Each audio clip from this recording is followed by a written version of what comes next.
Namaste, welcome back to my channel. In this video, we will discuss about the juvenile nasopharyngeal angiofibroma. Juvenile nasopharyngeal angiofibroma. This is angiofibroma. Angiofibroma. Juvenile nasopharyngeal angiofibroma. What is the introduction? It is a benign tumor. It is a benign, and angiofibroma means vascular tumor. Where it present tumor in nasopharynx. Tumor in it is benign vascular tumor in nasopharynx. This is the important point. It is also most common in males only. In males it is common in adults, like adolescents, how much is 10 to 20 years. We can see the juvenile nasopharyngeal carcinoma. Next, what is the site of juvenile nasopharyngeal carcinoma? Sphenopalatine foramen. This is the site. Next, we will discuss about the etiology. What is the etiology? Because of incomplete regression of first arch artery. Incomplete regression first arch artery. Because of incomplete regression of first arch artery in puberty. Because of this because of this incomplete regression, when the person came to puberty, when the male patient came to puberty, because of puberty it leads to production of testosterone and androgens hormones. Because of this androgens, proliferation of vascular nidus occur. Proliferation of vascular nidus. Why? Because of under the androgen stimulation. Because of puberty, androgen will be present, and because of androgen stimulation leads to proliferation of vascular nidus. Why? Because of incomplete regression of first pharyngeal arch. This vascular nidus undergoes proliferation, leads to juvenile angiofibroma. Juvenile nasopharyngeal angiofibroma. This is the etiology. Because of incomplete regression, most common when it comes to puberty, under the androgen stimulation leads to proliferation of vascular nidus, leads to juvenile angiofibroma. Okay. Next, we should discuss about the pathology. What is the pathology? First, angiofibroma. Angiofibroma has two parts. Like angio means vascular, fibroma fibrous tissue. So angiofibroma consists of vascular fibrous tissue. Here no capsule is present. Capsule is absent. No capsule is present. Only vascular and fibrous tissue is present. It is vascular. Why in angiofibroma? What is vascular? Generally, blood vessels are lined by endothelium. Blood vessels are only lined by endothelium, but no elastic or muscular coat. Muscular coat is not present, and elastic coat is also not present. So vasoconstriction will not occur. Because of vasoconstriction will not occur, leads to severe bleeding will occur. Severe bleeding. If we give an adrenaline, there is no uses, because there is no constricting muscles is not present. So it cannot constrict. It leads to more bleeding will occur in this angiofibroma. Okay, it consists of vascular fibers, fibrous tissue, no capsule is present. Vascular has endothelium, lined by endothelium, no muscular coat and elastic coat. Because of this, severe bleeding will occur. Next, we should discuss about the extensions. What is the extensions? Okay, because from sphenopalatine fossa, where it spread. Sphenopalatine fossa, like foramen, sphenopalatine foramen. Okay, from sphenopalatine foramen. See, first it extends into the nasal cavity. Okay, when we take the nasal cavity, it enters into the nasopharynx. Generally nasopharynx only. It involves the nasopharynx, present in nasopharynx angiofibroma. So sphenopalatine foramen enters into the nasal cavity. It involves the nasopharynx. Next, it has two, like ethmoidal and sphenoid air sinuses. Okay, ethmoidal air sinuses and sphenoid air sinuses. Ethmoidal, from ethmoids, and sphenoid sinuses.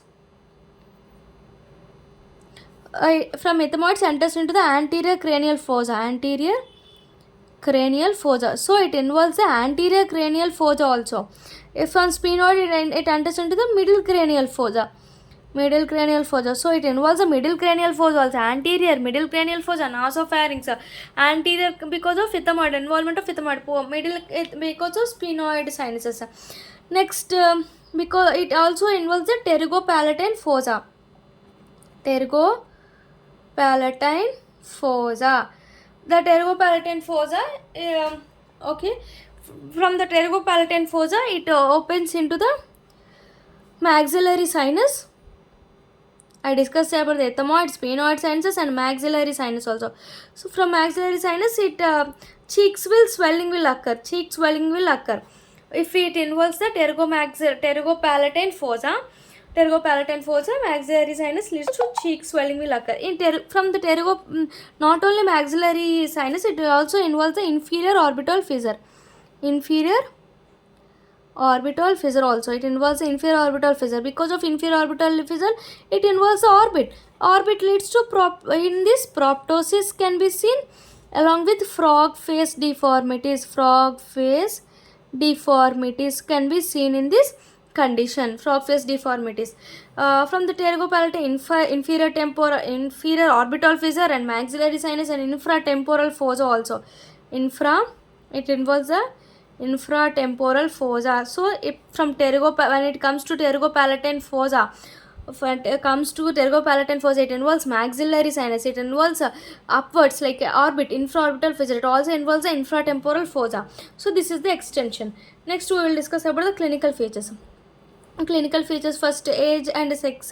What is the age of the person? Generally it is 10 to 20 years. Adolescent is sex is male. And the clinical feature is epistasis. Spontaneous epistasis will occur. What is type? Profuse, recurrent and spontaneous epistaxis is present. Spontaneous epistasis. Because of epistasis, blood will loss, leads to anemic patient. Patient undergoes anemic condition. Next one is nasal obstruction and denasal speech. Nasal obstruction and denasal speech will also occur. And another one is eustachianus tube block. Block leads to two types. Conductive hearing loss will occur. Otitis media with effusion will occur. Otitis media with effusion. We can see eustachianus tube, otitis media with effusion and conductive hearing loss, and nasal obstruction and denasal speech also present. This is some of the clinical features. Other clinical features are, see, because of this proptosis will occur and swelling of cheeks will occur. These are the frog face deformities. Swelling of cheeks and involves a 2, 3, 4, 6 cranial nerves involvement. Also, these two are the frog face deformities. It also broadening of nasal bridge. Nasal bridge undergoes broadening. So these are the clinical features. In next video, I will discuss about the diagnosis, investigations and treatment of the juvenile nasopharyngeal angiofibroma. So in this video, I will give the summary. First, you should write the introduction. Benign and vesicular tumor of nasopharynx. It is most common in males. That is adolescent, like 10 to 20 years. So it is site is phenophalanine foramen. Okay. Etiology. Incomplete regression of first arch artery in puberty leads to proliferation of vesicular needles. Under androgen stimulation leads to juvenile angiofibroma. Juvenile nasal angiofibroma. Okay. Next, pathology. Angiofibroma is vesicular, fibrous and no capsule is present. Why vesicular? It is generally blood vessels are lined by endothelium. But no elastic or muscular cord. Because of no muscular cord, no contractions will occur. Severe bleeding cannot be controlled by adrenaline also. Next, we should discuss about the extensions. What is the extension? First, sphenopalatine foramen, nasal cavity, nasopharynx. Next, ethmoidal and sphenoid cells. Ethmoidal anterior cranial fossa, sphenoid middle cranial fossa. Next, pterygopalatine foramen, fossa. Fossa undergoes maxillary sinus, cheeks undergoes swelling. It also involves infraorbital fissure, leads to proptosis and frog face deformities, and also involves the infratemporal fossa. These are the extensions of juvenile angiofibroma. Next, clinical feature, age and sex, like male 10 to 20 years. Next, I discuss about the profuse and profuse, recurrent and spontaneous epistasis. It leads to anemic patient. Next, I discuss about nasal obstruction and denasal speech, and ET obstruction leads to conductive hearing loss, and the otitis media with Others are proptosis and swelling of cheek and broadening of nasal bridge involves a 3 4, here no 5, see 2 3 4 6, 2 3 4 6 are involved. Okay, next video I will discuss about the okay, I will discuss about diagnosis, investigations, all of them in this video also. See how we diagnose is mostly on the clinical picture only. By seeing that we can diagnose the juvenile angiofibroma is present. Biopsy should not be done because blood vessels are no muscular coat. If we take biopsy, leading profuse bleeding will occur. So no biopsy will be done in juvenile angiofibroma. Next, investigations. CT scan is the very best method for investigation. See, here one of the important sign is present. Generally, they will ask in bits Hallman, Miller sign and antral sign. What is Hallman, Miller sign? What the other name called antral sign? Anterior bowing of posterior wall of maxillary sinus. Where the maxillary sinus posterior wall, it leads to bowing, anteriorly bowing. Then it leads to swelling of cheeks. So it is called Hallman sign or antral sign.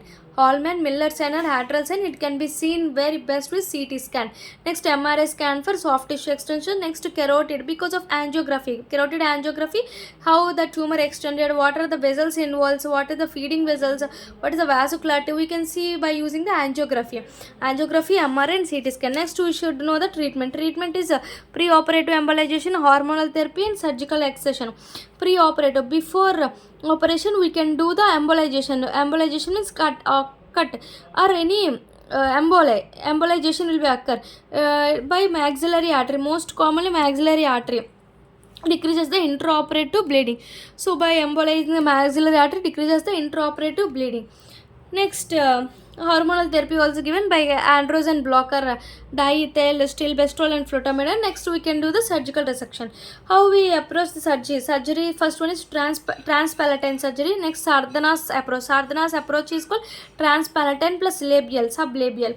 Next, endoscopic removal. Next one is lay fort one. Lay fort is called transmaxillary and infratemporal fossa approach.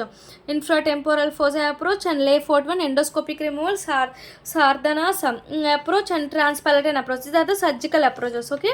Next, another approach is infracranial approach and lateral rhinotomy. Intracranial, not intracranial approach and lateral rhinotomy. These are the 7 types of approach: transpalatine approach, Sardana's approach, like endoscopic removal and lay fort one approach, and infratemporal fossa approach and intracranial approach and lateral rhinotomy. So these are the type of approaches. For decreasing blood loss during surgery, what we done? First, we should do the embolization. Next, estrogen therapy also. Next, cryotherapy, radiotherapy should be given for that person. First, embolization. Why you should do embolization? I discussed previously. It decreases the blood supply and decreases the blood during surgery. Bleeding during surgery. So helpful for first pre-operative embolization should be done in angiofibroma.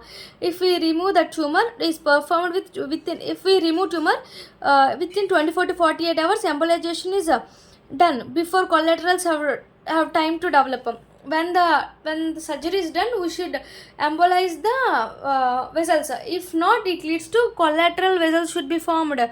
Collaterals have time to develop. So within 1 hour, 1 day to 1 day, like 24 hours to 48 hours. Next, radiotherapy. Radiotherapy for what? Intracranial extension. If involves intracranially, if then tumor develops a direct blood supply from internal carotid artery. So we can done the radiotherapy if it extends into the intracranially. Next, recurrent angiofibroma will occur. We can use the IMRT. Intensity magnetic radiation therapy. Next, hormonal therapy I discussed previously, flutamide and distilbestrol, diethylstilbestrol. It is the androgen receptor blocker. Next, chemotherapy is doxorubicin, vincristine, dacarbazine for recurrent lesions. For recurrently, we can use chemotherapy. In radiotherapy for intracranial involvement, we can use radiotherapy.